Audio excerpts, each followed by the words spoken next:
Welcome, everyone, to the Unmasking Imposter Syndrome and Self-Doubt in the Legal Profession, CLE. We're going to give everyone just a minute or two to log in, and then our presenter, Kendra Brodeen, will start us off. Perfect. Thank you so much, Therese. Therese, while we're kicking off here, could you set the chat so that people can also chat with everyone if they want to pop anything in the chat? Right now, I think that's just hosts and panelists, but if you just make sure, Rashai is here, yay. You just make sure because we're going to do some chatting. Welcome, everyone. Oh my goodness, what an incredible turnout. We'll give everyone just a couple more seconds to pop in, and then we will get started. We have a lot of ground to cover today. Excellent. Welcome. All right. Well, with that, we will start off with just a little bit of housekeeping here at the beginning to allow everyone to pop in. Welcome to the Unmasking Imposter Syndrome and Self-Doubt program. So delighted to be with you today. My name is Kendra Brodeen. I'm on the Alumni Board of Directors as a part of your growing alumni network. Many of you are a part of that, and I am joined by Melba Melton and Rashai Agee. I'm so delighted to have them with us today. We're going to jump right in together because we've got a powerful hour for you. I wanted to give you just a little bit of background about me because I'm going to invite you to share in a moment a little bit about yourself. My background is both in social work and law. So before I went to the U for law school, I went to the University of Pennsylvania and got my master's degree in social work. So the work I get to do now through my company, Esquire Well, is all around personal growth and professional development, leadership, emotional intelligence. It's my way of bringing together that social work background and my law degree. And again, I'm so incredibly excited and honored to be in a virtual room of fellow University of Minnesota Law School alumni. I'm also a first generation college student. So no one in my family went to college. I paid my own way through undergrad, grad school, and law school. And I grew up in a tiny little town of 950 people in rural Northern Illinois. So I share these little details and I invite Melba and Rashaya, if you want to share anything, a little bit about yourself, whatever you want to share. But for me, a lot of that is the root of my own imposter syndrome. I remember so vividly walking into both, undergrad, certainly my master's degree at the University of Pennsylvania, and law school, walking down those steps into the basement at the law school, feeling like a total fish out of water, feeling so scared, so intimidated by all of my classmates, some of whom I see in the participant list today, just raging imposter syndrome. I don't belong here. I'm not smart enough to be here. I'm totally lacking in any sort of sophistication growing up in a cornfield in Northern Illinois. Everyone knows how this profession works, how law school works. I'm never going to make it. And they're all going to find it out. And it's going to be humiliating and devastating. And I'm just going to go back to my tiny town and live there forever. So raging imposter syndrome rooted in my own stories, but my own history as well. So I just wanted to share a little bit about myself with you to level set, invite you to think about those things for yourself as we think about our own imposter syndrome. And so with that, I would love to just take a moment and give my panelists, my special guests here today, the opportunity to introduce themselves in whatever way they would like to. Rashaya, I'd love to start with you, and then Melba, you can go after that. Sure thing. Thanks, Kendra. I appreciate it. So, similar to some of the experiences that you described, and I think that that kind of hits on what is most important about this program to me, but certainly about what I want to share and want people to take away, which is that I realized actually as a law student that the imposter syndrome that I was experiencing was not a personal thing. It was the response to a system of something, right? A system of conditioning. There are messages I'm responding to. Where do those messages come from? Are those ideas my own? Have I validated them for myself? Or is this speaking to a much larger societal phenomenon? And why is that? What is happening? And so my first experience with this was I went to a private Catholic, predominantly white high school after having gone to schools that would be described as at risk up to that point. And I remember getting there, and the students are taking summer vacations in Europe, and they play instruments that they have private tutors for. And not only are they going to college, but they're kind of calling for the best college to go to, right? And as a first generation, college graduate myself, it just wasn't infrastructure at home that I had, right? And so I had that experience again when I got to law school as OMG, all of these students are so much more prepared than I am. They have parents who are attorneys. They come from really, really fancy undergraduate schools. And I had to almost shock myself back into remembering, oh, I've seen this before, right? I know what's happening here. I'm responding to reputation. I'm responding to ideas of prestige. I'm responding to notions of class performance and racial performance and a whole host of other things that are messages that originate outside of me that I need to be aware are at play, but are not things I have to internalize in order to navigate this space. They don't need another version of themselves in this space. They don't need that. They don't need me to be that archetype. There are enough of those people here. I'm here because I am something different. I'm something that the space might not have as much access to. So I'll stop there. But yeah, for me, it's really important to remember, oh, there's a messaging happening here that's conditioned me to believe certain things about myself, about the space, about value that I need to interrogate as part of my education, as part of my time here. I love that. We'll come back to that. Those are rich points. And so I want to dig into them more fully. Thank you so much, Rashaya. Melba, can you share just a little bit about yourself and your background? Yes, absolutely. Good afternoon, everyone. It's so wonderful to see you all here. My name is Melba Melton. I am a 2014 graduate of the University of Minnesota Law School.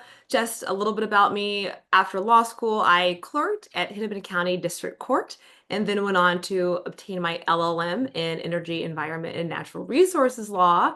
And I currently practice government ethics in Washington, D.C., and launched my own law firm, Quill and Heirloom Law, to offer estate planning services. So Kendra and Rashaya have talked about experiencing imposter syndrome. I've got a few examples as well. I don't want to give it all away now, but your stories resonate with me because we do feel imposter syndrome different ways, and it manifests itself differently in a variety of situations. And I think Rashaya's point about different messages coming from the outside, and we have to remind ourselves that we are not that. We are good enough and deserve to be here. So I'm looking forward to taking a deeper dive into that conversation. Thank you so much for having me. Yes, thank you so much, Melba. And I would love for all of you, our fantastic attendees today, to take a moment. You should be able to drop in the chat a little bit about yourself. I forgot to mention, I'm a 2003 grad,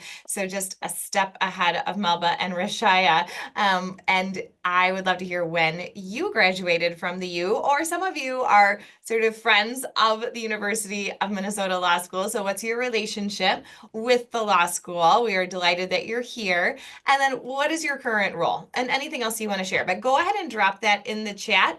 Excellent. Welcome, class of 1991. And it looks like these are still, just give me 1 second. I'm going to see if we can, if you just do hosts and panelists. Oh, here, everyone is now working. Excellent. Yes, 1997, retired, you'll be able to see. So I'll just read a few of these.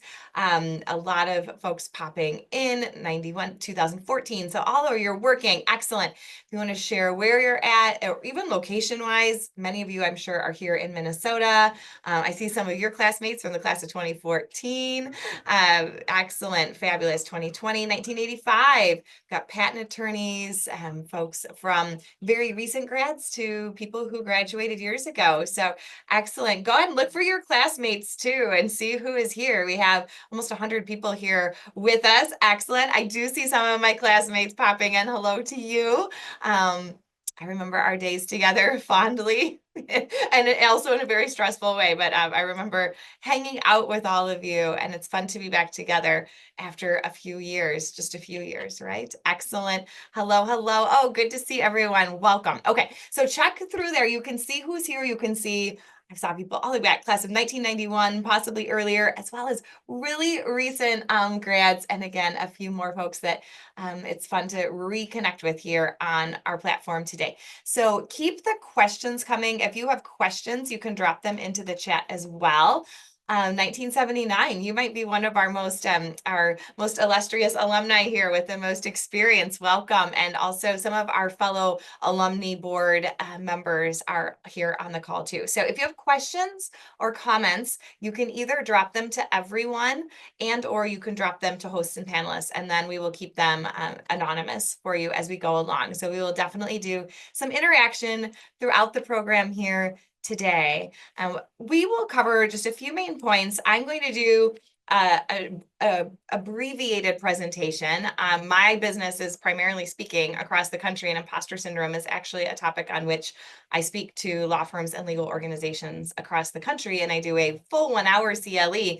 But we just thought that was too much Kendra for today, and we wanted to hear from other voices like Rashaya and Melba. So I'm going to give you just about half of that program, and then we're going to spend the rest of the time talking and digging into the lived experiences of Melba and Rashaya. So we're going to talk about what imposter syndrome is. Many people have heard that phrase, those words, but maybe don't know exactly what it is from a psychological perspective. Then we'll talk about what's the impact of imposter syndrome and some practical ways to overcome it. So a way to shift into more empowered, stronger thinking.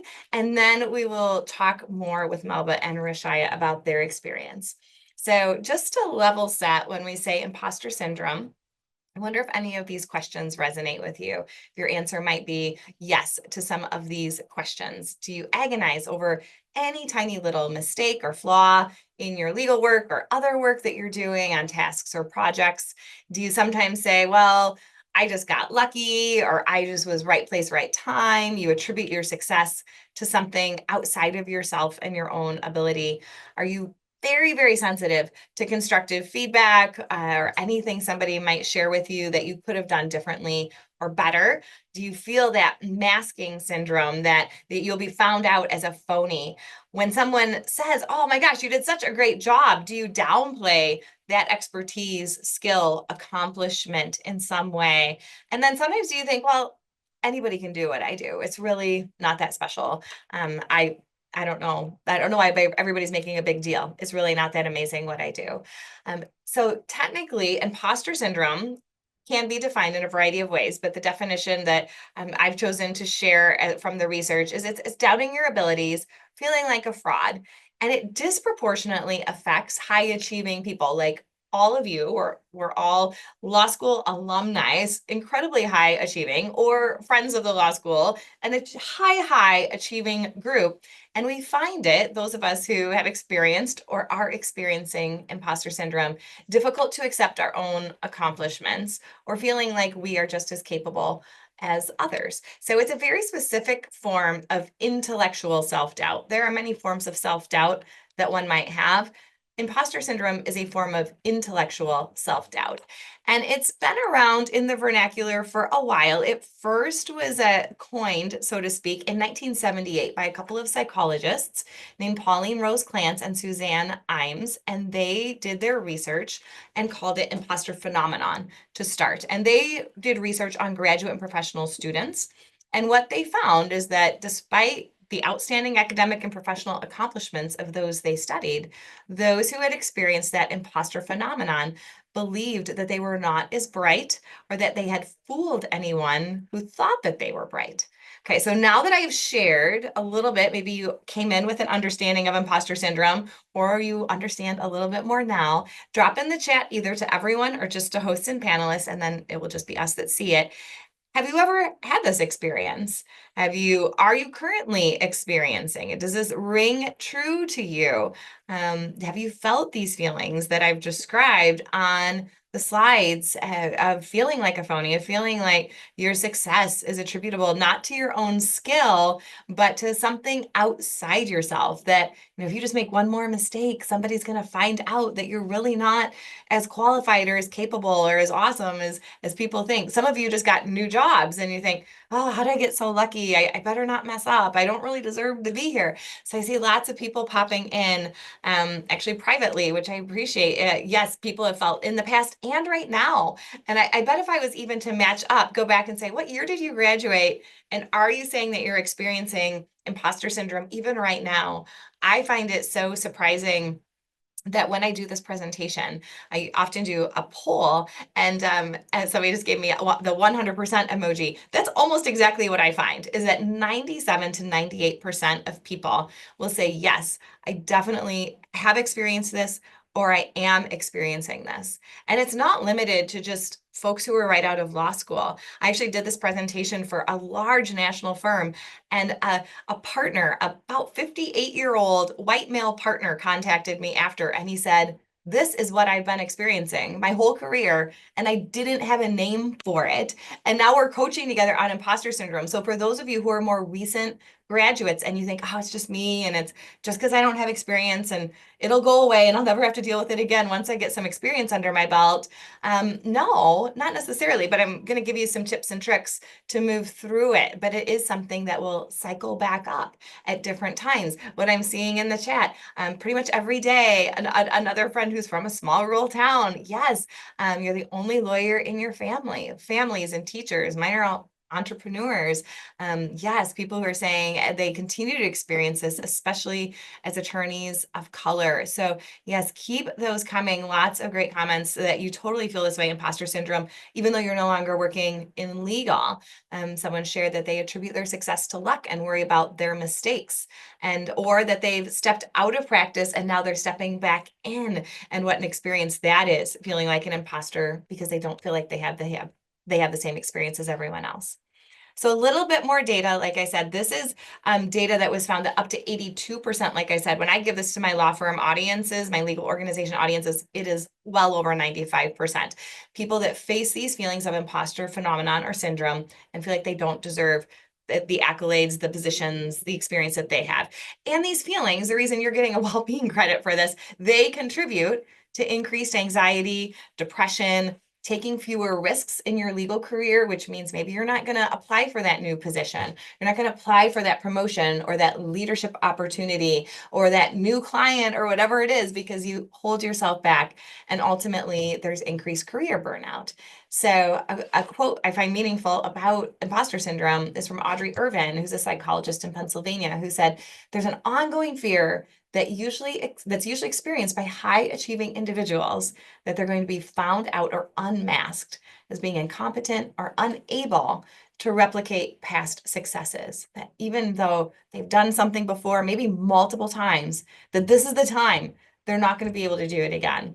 And Lisa Orbe Austin, who is a psychologist based in New York, I'm actually doing some additional studies with right now. I was just on a call with her yesterday. She found that graduate and doctoral programs, like law school, often foster a competitive nature, a competitive culture. Hello, forced curve, first year, resulting in imposter phenomenon. And again, really high levels of imposter syndrome or phenomenon in post-grad students or law students, those experiencing higher education, having at least moderate to significant levels of imposter syndrome. Again, and this was in a culture where she was studying psychology graduate students. There was no forced curve. And so I think particularly law school or any other higher education opportunity that literally pits us against each other really exacerbates these feelings. We mentioned some of the impact of imposter syndrome. What does it do to you personally and professionally? Lowers your self-esteem, increases your self-doubt, slows your career path because you're not going to raise your hand. You're afraid that if you push yourself into that next level, you'll be exposed, you'll have more visibility, people will see you, you're more likely to be found out as an imposter. Procrastination and perfectionism also align in many ways with imposter syndrome, because if you're not perfect, then someone might see that mistake and then find you out as the imposter that you already feel like you are. So these all go hand in glove, and then we procrastinate because we put off doing the work that could maybe prove our imposter syndrome because it's not perfect. It's all very much tied up together. We don't rise up into leadership. We don't want to risk not being perfect, saying the right thing, doing the right thing. It's all very scary when you have imposter syndrome. You also lack innovation and creativity, or maybe you have innovation and creativity, but you don't share it because you're afraid, "Ugh, that's just my silly idea. No one even knows what I'm talking about. It's ridiculous." I was on a board, I'm on a board here in the Twin Cities, and I was on a call this morning and we're reading spreadsheets. And I know we always joke about lawyers and math, but I know enough to be dangerous about a spreadsheet, but I was like, I feel like there's something missing in this spreadsheet. And I spent 15 minutes analyzing it to make sure that I really, really could not find the data point I was looking for before I raised my virtual hand and said, I apologize, but could someone just explain this to me? It wasn't in the spreadsheet, but I, instead of just raising my hand and being like, hey, could somebody point this out? I spent 15 minutes making sure I wasn't missing anything. And in years past, I probably wouldn't have raised my hand at all. And so it really holds you back from asking important questions that actually turned out to be not an overwhelmingly important question, but an important question in the life of the conversation. I wouldn't have asked it if I was afraid of looking silly in front of this board of people that I really respect and find to be intelligent and competent and want them to think the same of me. And then, as I said, those mental health issues are exacerbated as well. I wanted to share this little graphic. It's called the Dunning-Kruger effect. If you Google it, if you want to learn more, it's a psychological phenomenon out there, a cognitive bias that first came into the research in 1999. And what it showed was the more skilled you are, the more achieving you are, you're all highly skilled, high achievers, the more you'll feel like a fraud. Because the more you know, the more you realize you don't know, right? So at the beginning of this, you can see as competence is actually low, sometimes there's a degree of hubris. We go out into the legal profession or new job, we're like, no problem, I can take this on. And then very quickly, we fall into this valley of despair. We're like, I don't know anything. And we lack competence and we also lack confidence. But then we crawl our way out as we start to gain experience, knowledge, intellectual humility to say, it's okay that I don't know everything right now. I will learn it. So I'm going to give you just a few tips on imposter syndrome. I'm going to breeze by these. At the end, I'll give you my email address. If you'd like the deck, I'm happy to share it. So I'm going to go quickly. I'm a note taker. So if you're a note taker too, and you don't want to try to capture all of this, totally fine. Just email me and I will send you the deck. No problem at all. But I wanted to give you just a few practical tips before we get to hear from Melba and Rashaya about how to deal with the imposter syndrome that many of you said you are experiencing or may experience again. So the first one is looking for evidence. So we want to look for evidence of your capabilities. What evidence do you have that you deserve to be where you are? And sometimes this is what I work through with my clients. Or I teach a law school class on well-being when they're worried about these things. Say, look, you have numeric, quantitative data. You have scores. You have letters of reference. You have proof that you deserve to be right where you are. And all of you have that as well. So sometimes it just takes someone saying, hey, just look for the evidence that you absolutely are in the right place and you got this job, you got this opportunity, you are well positioned to do what you are trying to do. And go back and see your own growth, things you can do now that you couldn't do 3 years ago, 5 years ago, 10, 15, 20, since law school, that you've been able to learn and grow.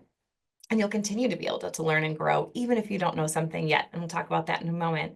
What achievements have you had? What obstacles have you overcome? Many of you shared your first Gen 2, or maybe you had some really hard life circumstances in the midst of your career. What have you overcome to get to where you are? And where did you earn things, not just get lucky? So we're going to look for that evidence. So that's the first tip. That's one of my largest tips for this, is just talk back to your mind when it tries to tell you that you're not qualified, that you don't deserve to have or be or do what you're doing. Talk with others. Normalize these feelings. That's why I love teaching on this topic, because when you see that a vast, vast majority of people in this call, in this conversation, if you were talking to someone over coffee or lunch and you shared this, the vast majority of people will be like, yeah, I totally experienced that. And then you can talk with that. It normalizes it, because imposter syndrome can feel very isolating. It's one of the key attributes and so we don't talk about it because we're so embarrassed. We don't want to be found out. So why would we share it? When we do, we find out how very normal it is. So in the chat, I just want you to brainstorm just a word or two. Who would be the person or people that you could talk to about your feelings of imposter syndrome? When these feelings come up, who is your person? Who do you talk to? I just drop it in the chat. Friends, family, coworkers. Some people are like therapists. I have so I could list all the people that I see pop up when I give this. Your best friend, your wife, your husband, friends, and other family. Exactly. Friends from high school, people who've known you forever, right? They're like, oh my gosh, I've known you since you were, since we were in T-ball together or whatever. Yes. Old Section D classmates. That's right. People who have known you throughout your professional trajectory as well. Your mentors, your parents, exactly. Your mom, and if she's not available, your dog. So many people actually drop their pets in this when I have this question. They're like, I talked to my pet.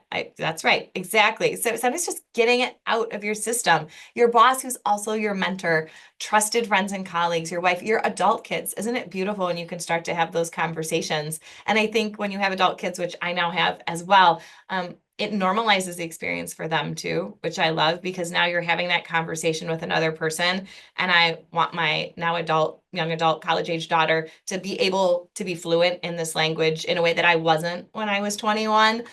Yes, coworkers with similar experience. Thank you. These are all perfect. So just be thinking about who are your people so that you can get it out of your system.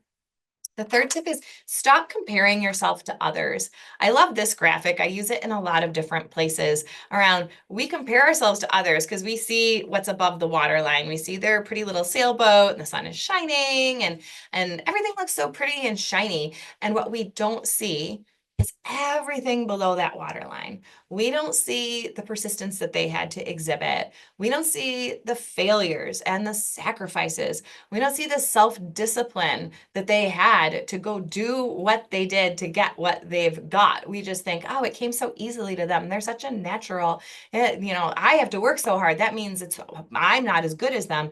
No, maybe they really put in the work and the dedication and lived through the disappointment. So just it's sort of in Instagram society, we just see the pretty snapshots. We don't look below that waterline to be like, maybe they felt, and they almost certainly did, the exact same way I do, but they somehow managed to move through that in a way. And if they can do that, maybe that's an inspiration to me that I can as well.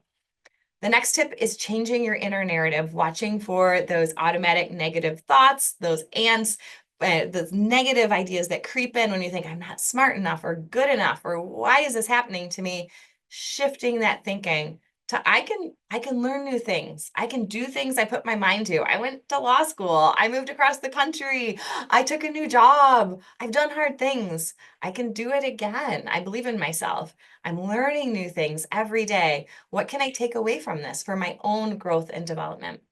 Fifth, give yourself some credit. When somebody says, that was really awesome, you did a great job, just say, thank you. That's all you need to say. You don't need to attribute it to something outside yourself.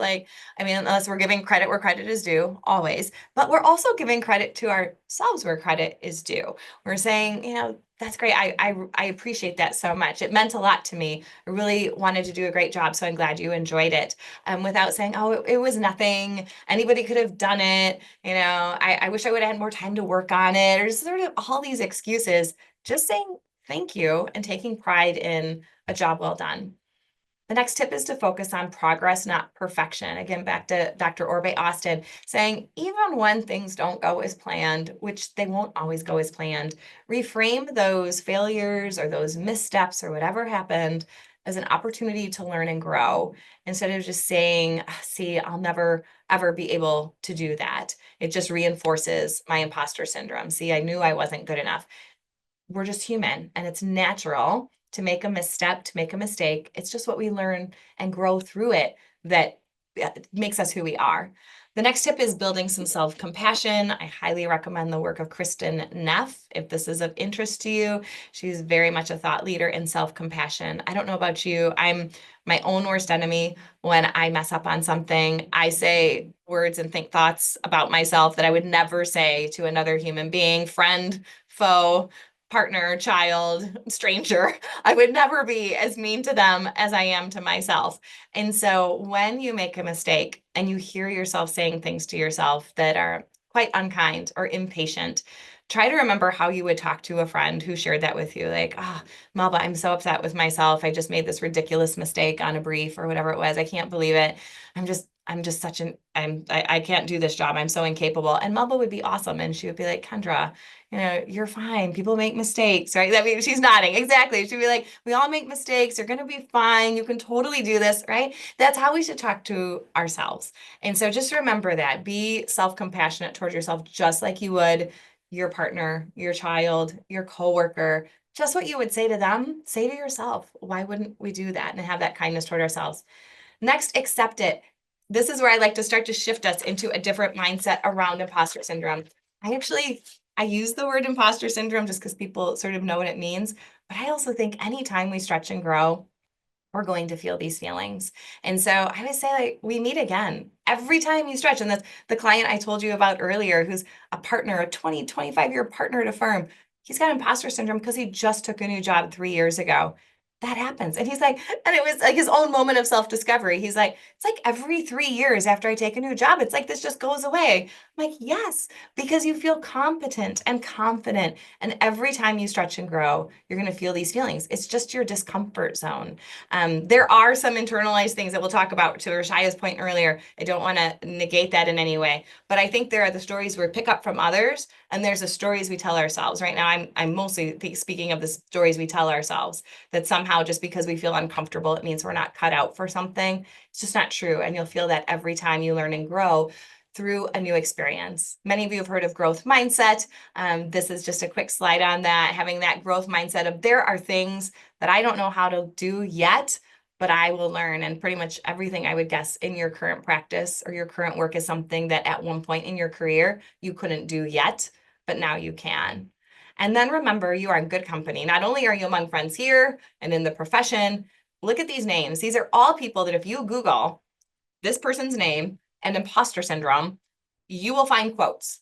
You will find statements where they felt scared, they felt inferior, they felt imposter syndrome. And I love these quotes. I won't dig into them too deeply, but you can read them.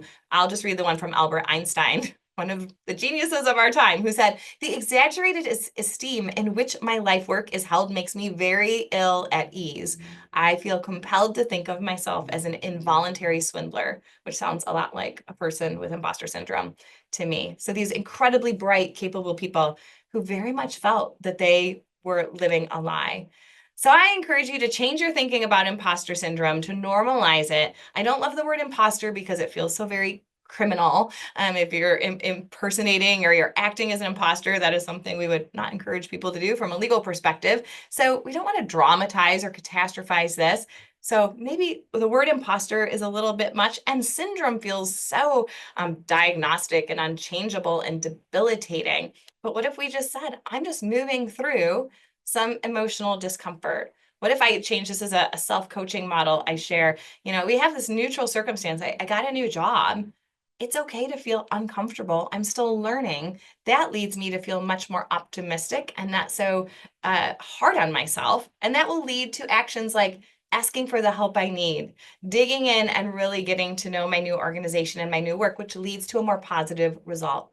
So what if this is all totally normal, and every time you stretch and grow, you're going to feel this way? Because once you're in your comfort zone and you want to move through into that next level zone, that learning and growth zone, you're going to have to walk through that orange fear zone. So my encouragement to you is to just see imposter syndrome as something that you feel whenever you stretch and grow in some way, and that it's normal, and that using some of the tips and tricks that I've shared with you and that Melba and Rashaya will also share with you, you can navigate through that discomfort and negate the stories that you're telling yourself, not accept the stories that others are putting on you, so that you can feel more of that fulfillment and success. So with that, I'm going to stop sharing because I am very much eager to dig into some questions with Rashaya and Melba. So I'm going to stop sharing for now, and God willing, I will be able to share again in a moment. But for right now, I'm going to invite Melba and Rashaya to come back on with me for some discussion. I've sent you a few questions ahead of time just to not shock and surprise you with my questions. And audience participant members, we would love your questions as well. So I teed up some questions that I would love to learn from Melba and Rashaya about, but very much please pick our brains collectively. So drop your questions in the chat and we will get to as many of them as we can. But the first question, Rashaya, I'll start with you on this one. and then Melba, I'll bounce it over to you and we'll just toggle back and forth. Rashaya, how would you, and you alluded to some of this, so I really want to dig into what you teed up earlier in your comment. How would you define imposter syndrome based on your experience? And what did it look like and feel like for you or others that you've encountered, who you've talked to about this? Yeah, sure. Thanks so much, Kendra. You talked a bit about getting to these spaces and wondering if you have the skills to succeed, wondering if you're capable of developing the skills that you need to be successful in that space. And I think oftentimes for folks of color and women, it's not just that you're worried about developing those skills. I think that that's absolutely true. But on top of that, you're very conscious of the ways that the skills you do have been devalued by these spaces, right? The insights that you bring have often been just diminished in terms of what they contribute to the space. And so part of it is attempting to gauge how much you'll need to perform in ways that are unique for you in that space. I remember when I first started practicing law, and I was trying to meet with the prosecutor to have a conversation. And the prosecutor was so annoyed. And he said, "Today is opening day." And I was like, "What is opening day?" And he was like, "If you're going to practice law in this town, you have to know, right, these things." And I remember thinking to myself, well, tomorrow is the release of whatever album that I'm into for whatever genre music. Like, that's not a norm that would characterize the space. I do not expect for judges or prosecutors to tell me, tomorrow Jay-Z is dropping an album. Like, we cannot have this meeting right now because I have to be, wherever people are listening to this album, and recognizing that there are some cultural idiosyncrasies that I'm going to be expected to perform and master and respect and elevate that will not be, normalized parts of the culture from which I come from and am most comfortable, right? And so it's not only that I don't have, whatever legal skills there are, but there's an entire other language and world and value system that I'm going to be expected to reflect in this space in order to be successful that isn't taught in law school, that's not part of my rearing practices. And so it's also one of the other things you mentioned was, when you're looking for evidence, I think one of the things that also adds a burden to this is some of those same systems that often provide evidence for other people reflect that same exclusionary dynamic that I was just talking about as it relates to, the specific example of baseball, as, a cultural norm for the community I was practicing in. There are a myriad of other ways that, the systems that are often held up as indicators of competence and achievement are also the same systems that have often been exclusionary, right? That have also mirrored those same practices. And so being able to evaluate, why is the system valuable? What is it that I'm taught to value exactly from this? And what does it mean if I have not had access to that system in the past, right? How else can I evaluate myself, find other places and spaces that will reflect back to me the values that I hold dear, and affirm my presence in this space, the value of my presence here. That's perfect. Thank you. And I think I'll just tee up because maybe we can thread it into some of the later questions, is the interplay between imposter syndrome and belonging. And when I do this presentation with, in a longer form, we dig a little bit into that, because I think what you're alluding to is that fine line between the two. And sometimes it's both happening, a lack of self-confidence and a lack of belonging. And how does that show up if imposter syndrome is that intellectual self-doubt, doubting your own capabilities? Belonging is sort of sits alongside it as social self-doubt and sort of that social sense of, who am I and do I fit in here and can I fit in here? And again, they look like each other, and I think they in many ways are related, and we can see them as separate too. So sometimes we can say, am I feeling a lack of belonging, or am I feeling a lack of confidence in myself, or am I feeling a lack of confidence because I feel a lack of belonging?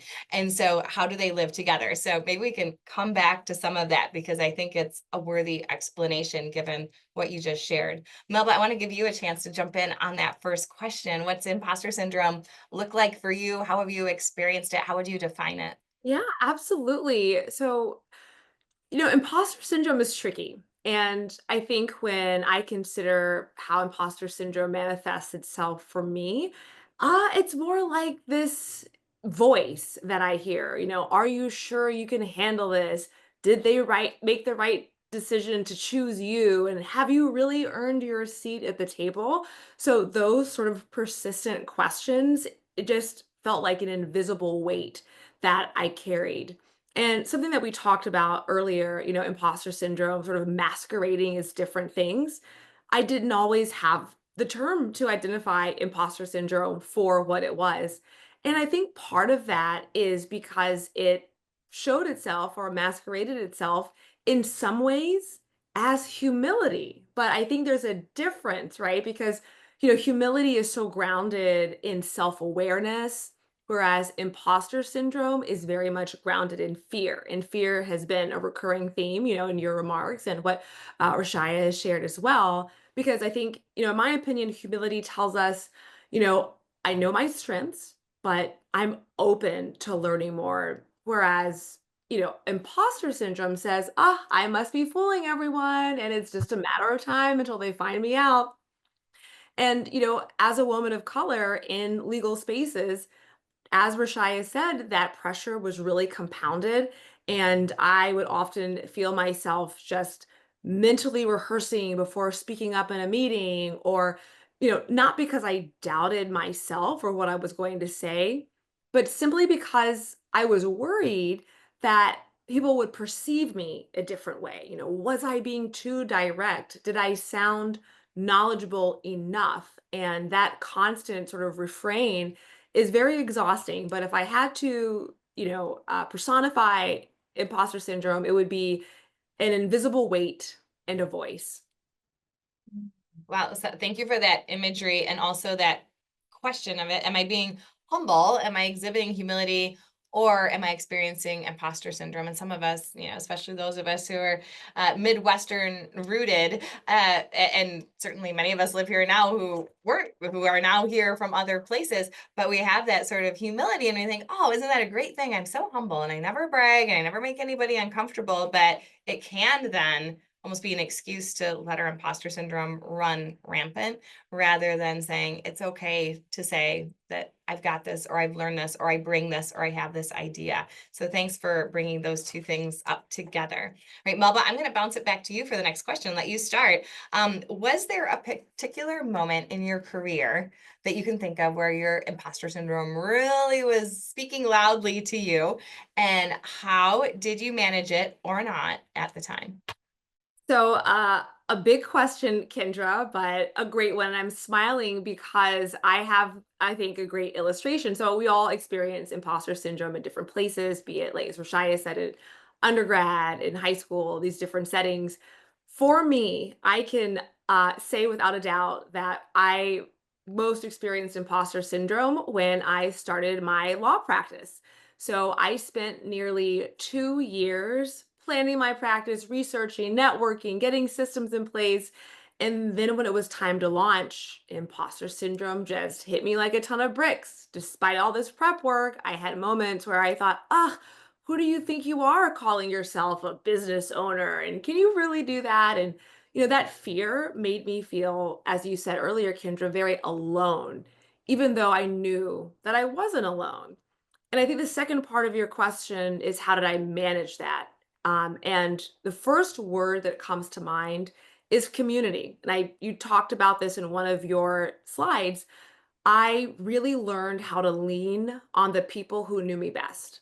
My family, my husband's my best friend, close friends, estate planning colleagues, and alumni like you who are willing to lend a helping hand or share insight or expertise. And that support was really a game changer. So, like, one of my big takeaways, pro tip would be, when that voice of doubt pops up, surround yourself with louder voices.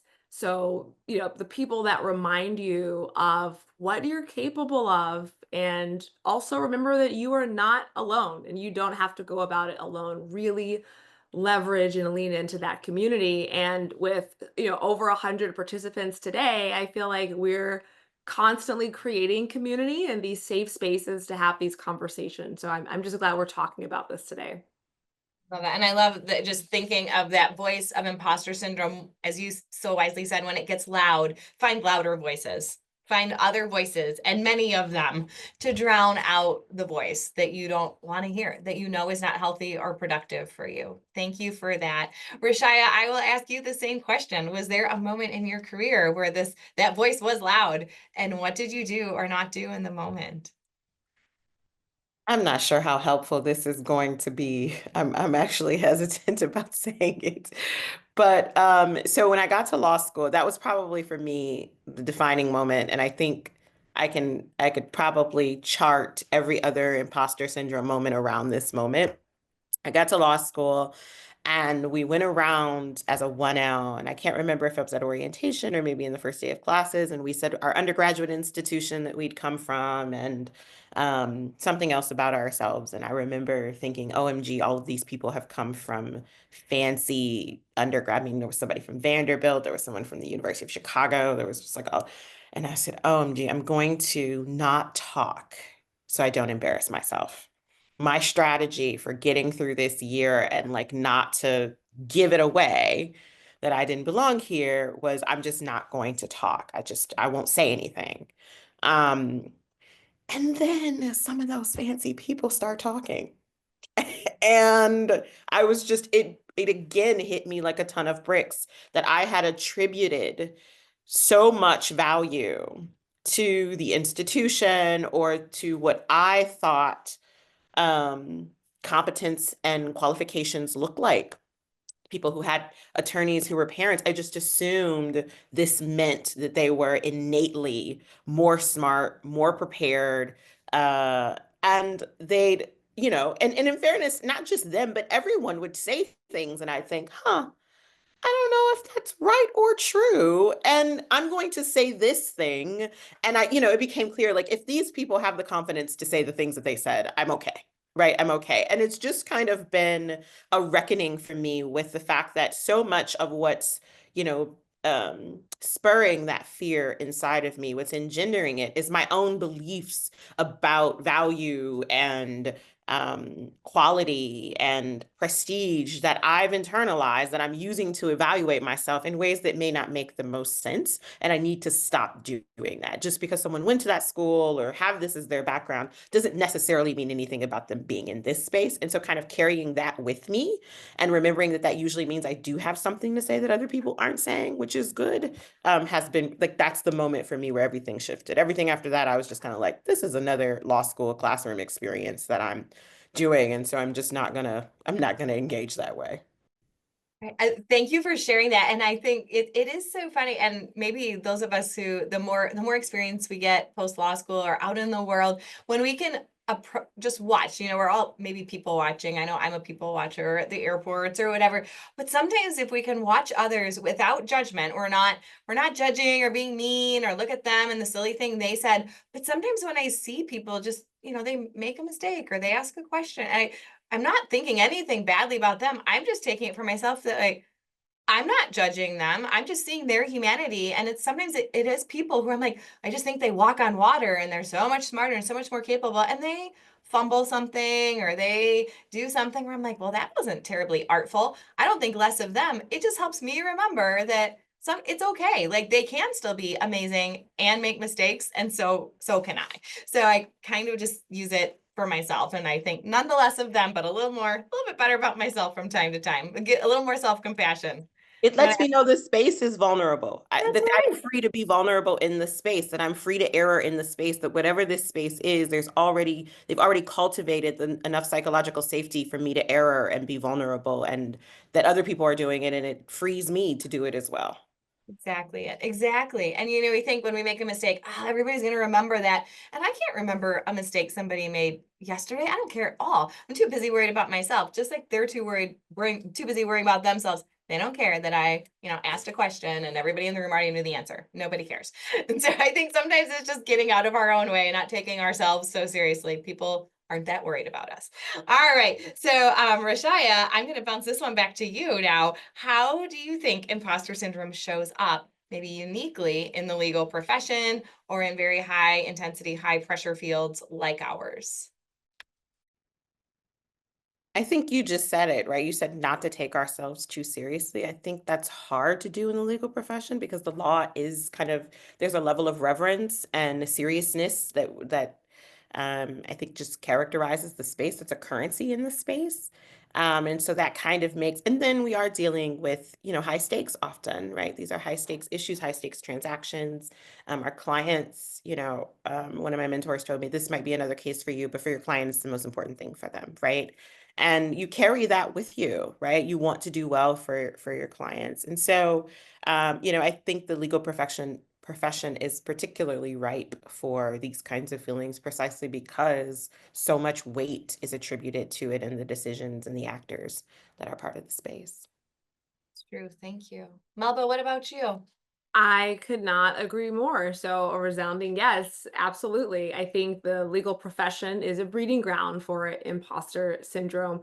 You know, as Rashaya said, we're trained to know the answers, stay poised under pressure, and to be right all the time.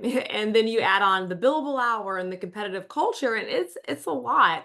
And I think for women, it can feel like you're being measured by a different ruler and the margin of error is a lot tighter. So you're not just doing the job, and I think this is an important distinction, but you're constantly proving that you deserve to have the job, that you deserve to be in the space.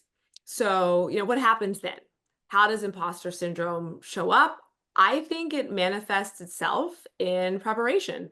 We over prepare, we edit our emails 3 times. Maybe that's just me, I don't know. We double check our citations. And usually it's not because we're afraid of being inaccurate, but we just want to be believed. We want someone to believe that we deserve to be here. So I think imposter syndrome in the legal profession also looks a lot like perfectionism, which you've already said before. But when you really peel back the layers, I think it's more akin to a fear of not being taken seriously and not being believed.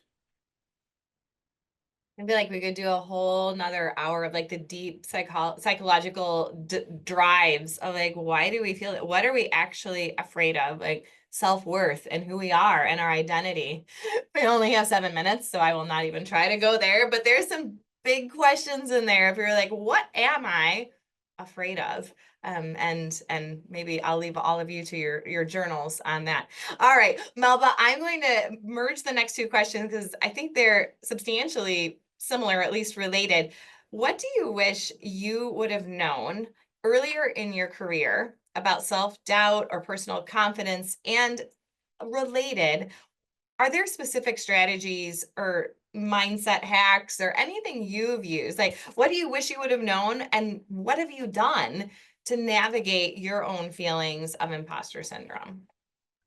Yes, Kendra, another loaded question. But, something that I really wish someone had told me earlier is that confidence, and you've talked about confidence already, that it's not a personality trait, it's a practice.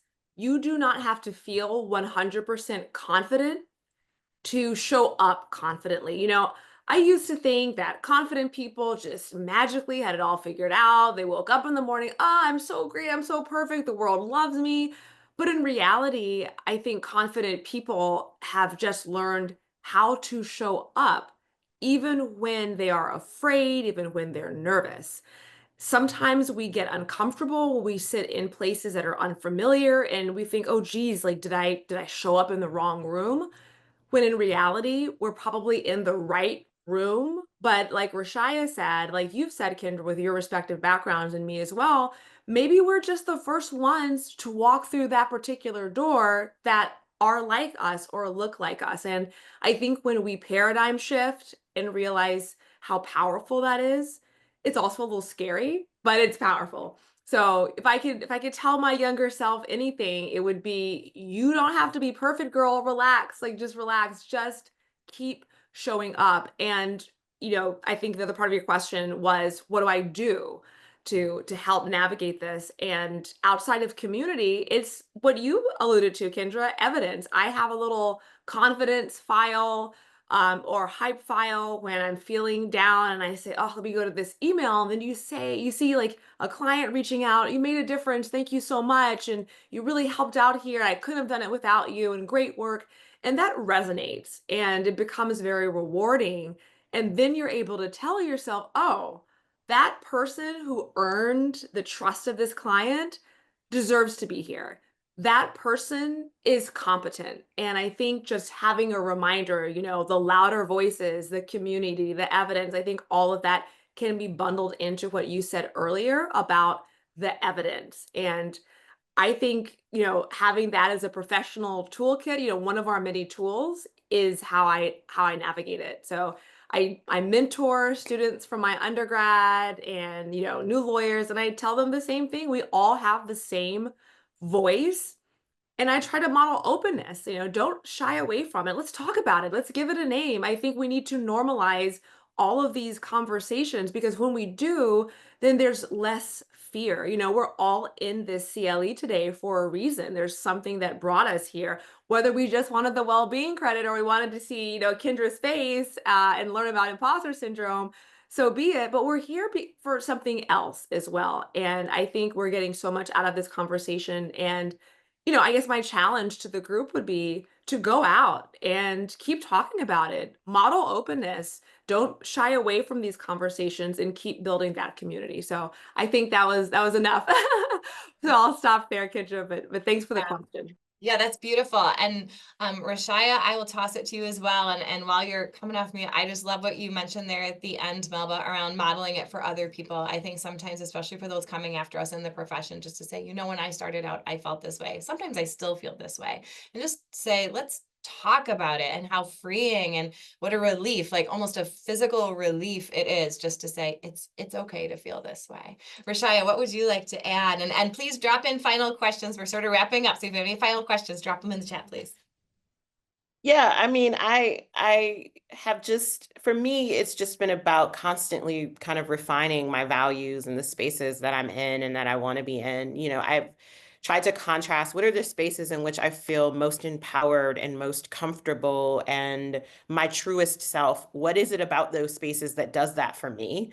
How can I translate that into the spaces where I don't feel that? What am I valuing in those spaces versus what am I valuing in these spaces? Why am I not trying to perform? What am I trying to perform in spaces where where imposter syndrome seems to cloud my judgment and impede my ability to interact and connect in the space?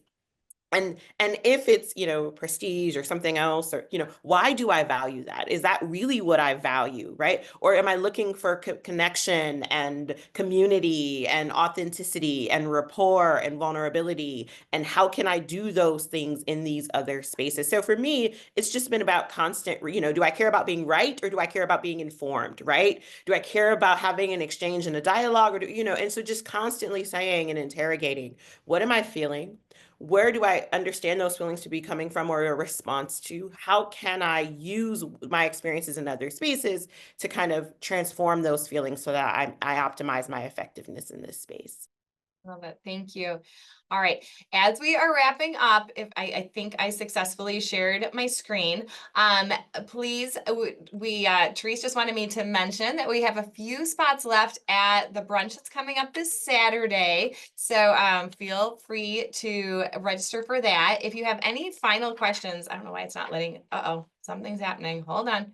End of the slideshow. I'm going to drop my email in the chat. If you have additional questions, we would love to entertain them. If you have anything you want to talk about afterwards, I will drop that in. Mine is Kendra@esquirewell.com. I just want to thank everybody for being here today. Again, over 100 of you showed up live, which is huge. Clearly, this is a conversation that matters, that people want to be a part of. They want to feel seen and heard and be able to have the chance to connect with others. So we're so delighted you were here. And I would love to thank our very special and wonderful panelists, Melba and Rashaya. Thank you so much for being here today. We really appreciate you. So if you could just drop, I'll let you have the final word, Melba. Rashaya, thank you so much for being here. Rashaya, I defer to you. Please feel free. You can do this. Thanks for having us. Have a great one. Oh, thank you, everyone. So if you have other questions, Melba, did you want to close out too? You have Thank anything to you add? all for joining. This was a great panel. Kendra, thank you for hosting, and Rashaya, thanks for being a great fellow panelist. And thanks to Therese and Lizzie. Yes, thank you so much to everyone for being here today. We are so grateful. Therese, drop my email in the chat if you want that slide deck. Please shoot me an email. Thank you for being here, being a part of it, supporting your fellow alumni, and go out there and talk to somebody about imposter syndrome and normalize it for the next person. Have a beautiful ripple effect here starting this afternoon. So thank you. Thanks for being here. Have a great afternoon.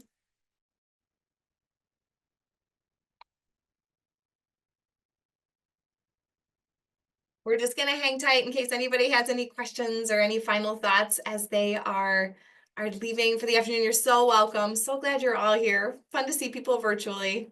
Enjoy the rest of Alumni Week.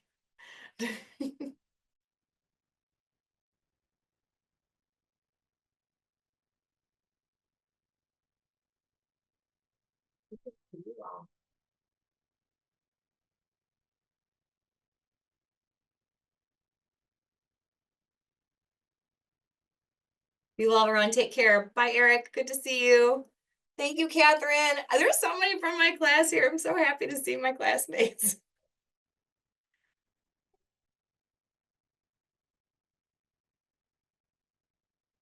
Oh, here's another question. In your experience, does long experience help overcome imposter syndrome or exacerbate it? I think it depends how you think about it. And I would invite Melba and Rashaya as well. I think if you can tell yourself, look, I'm getting more and more experience, I'm learning more and more all the time, then it helps you move through it. Like we've talked about a little bit, it gets you into that, a new comfort zone, so that we always are reinventing our comfort zone. We're moving from comfort through fear into growth.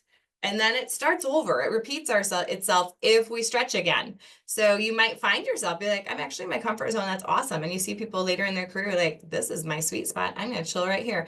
And then people are like, I feel like I have one more gig in me. I'm going to stretch into another role. And then they might feel this again because they're stretching. They may or may not. But I think it's what you tell yourself about the experience. I would hope it would get better and not exacerbate it, because you'll have more in that, what I call a smile file, like Melba shared. You'll have more feedback there. Melba, did you have something to add on that one? Yes, I was going to, sort of echo what you were saying. For me, it goes back to that confidence piece. I think the more experience you have, the more confidence you gain. And I think that confidence can translate into, other roles, other positions, and you take it with you and it's a part of your toolkit. And, my belief is that confidence is really just about continuing to show up even when we're afraid of something. So I think the longer we do something, the more confidence we gain, the more experience we gain. But maybe at that point, we're not as afraid to take on that new role because we've developed that confidence over time. Or maybe we are afraid, but because we're confident, we do it anyway and we keep showing up. Exactly. Rashaya, anything to add on that one? I'm going to pull up our last slide just so people have our contact information or answer a couple of questions. But I'd love to hear your thoughts. Yeah, no, I just would echo what you both have said. I've always said, each time you take the leap gets easier, right? You have a sense of confidence in yourself. You can do it. You've done it before. So each time I've walked away from a career and did something, struck out on my own, each time it makes it easier for the next, because you've already had the experience. So you trust yourself a little more. That's right. It's almost like a muscle, like you were saying earlier. You practice it, and the more you practice it, you also, is like the whole Nietzsche quote, "What doesn't kill me makes me stronger." You walk through that fear zone and you're like, oh, that was not pleasant, but I made it through. And look what I got on the other side. And so it kind of, you get more comfortable being uncomfortable. We're like, I'm going to be okay. And I know that the price of admission to what I want next is feeling some churning in myself, and I recognize it, and I know it's okay. And I try not to yell back at my imposter, like even when she's real loud and mean. I'm just like, thank you for trying to keep me safe. I appreciate you. And I'm going to choose not to listen to you right now. So I don't try to fight back. Then I just get angry, and that doesn't help anything. But I try to just treat her like kind of like a protective force, because that's what she is. She's just trying to keep me safe in my comfort zone because there's no risk in my comfort zone. So she's just trying to keep me there. So I try to treat her like a friend with whom I disagree, but I'm still going to try to be a little bit respectful. Right, excellent. Thank you. Thanks, everyone. All right. Well, I'm gonna just invite everyone to. We've answered your questions. If you need us, shoot me an email. I also wanted to invite people, and for some reason the screen sharing isn't working for me. But if you want to connect with us on LinkedIn, you can see our names on our slides there on the screen. So I don't know. I think we're all on LinkedIn. Love a good LinkedIn connection. So very, very good to see you all. Thank you for being here.